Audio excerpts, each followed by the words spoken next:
vous remercie, Monsieur le Président, mes très chers collègues.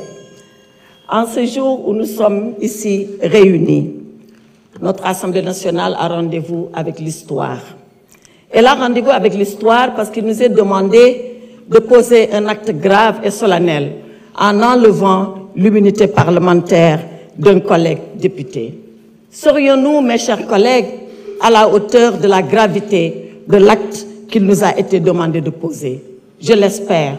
Je prie sincèrement que nous puissions être à la hauteur de la gravité et de la solennité de l'acte qu'il nous a été demandé de poser.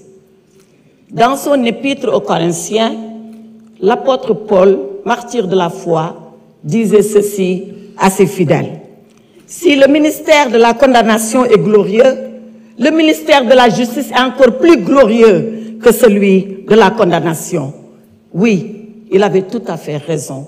Le ministère de la condamnation, c'est le ministère de l'examen des faits. Le ministère de la justice, c'est celui de la balance qui pèse et qui suppose les faits.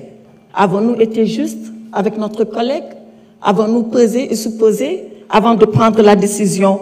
Bien sûr que non. Avons-nous été justes avec Farba Ngom lorsque nous stations sans dossier? Je le dis, je le répète et je le confirme. Oui, il m'a été transmis un dossier entre guillemets, 4 lettres de transmission sur des feuilles volantes. Si c'est ça un dossier, on est loin de l'idée qu'on se fait de notre mission. Avons-nous été justes vis-à-vis de notre collègue Mohamedou Ngom lorsqu'il aura suffi 10 jours, samedi et dimanche compris, pour statuer dans la précipitation sur cette demande de levée de l'immunité parlementaire? Avons-nous été justes lorsque nous sommes juges le jour et procureurs impitoyables la nuit? Voilà ce qui s'est passé. Et voilà pourquoi, dans la longue histoire de notre Assemblée, pour la première fois, une demande de levée d'immunité parlementaire a suscité autant de débats, autant de controverses et autant de polémiques. Et pourtant, il nous faut décider.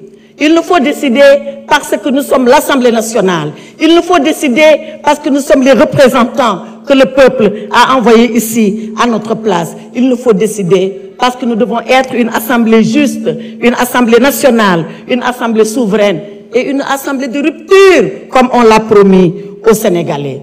Voyez-vous, Monsieur le Président, je m'en vais terminer sans presque plaider, sans presque vous dire ce que nous devons faire pour notre honorable collègue. Savez-vous pourquoi?